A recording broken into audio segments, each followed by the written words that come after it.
के हवा में बेजुबान। दोस्तों आप सभी को बता दो कि भोजपुरी इंडस्ट्री से बहुत ही बड़ी खबर निकल के आ रही है। जी हाँ दोस्तों, आपको बता दें कि भोजपुरी इंडस्ट्री की जानी मानी एक्ट्रेस आकांक्षा दुबे ने कर लिया है सुसाइड, जो कि भोजपुरी इंडस्ट्री के लिए बेहद ही दुखद खबर है। हालांकि आकांक्षा दुबे की सुसाइड के पीछे का राज अभी तक पता नहीं चल पाया है। वहीं दोस्तों आपको बता दो कि यह घटना जो है वाराणसी के एक होटल में हुआ है। और दोस्तों आपको बता दें आकांक्षा दुबे सुसाइड से पहले लाइव आई हुई थी, जो कि लाइव की छोटी मोटी वीडियो क्लिप आप देख सकते हैं।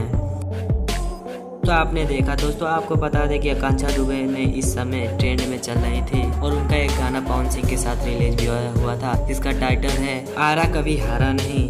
ये दोस्तों ये बहुत ही दुखद खबर है कि जानी मानी एक्ट्रेस हमारे बीच नहीं रही। ऐसे में दोस्तों आपको क्या लगता है कि आकांक्षा दुबे ने सुसाइड किया होगा या फिर ये मर्डर की साजिश है? नीचे कमेंट में जरूर बताइएगा और आगे भी अपडेट पाने के लिए इस चैनल को सब्सक्राइब कर लीजिएगा।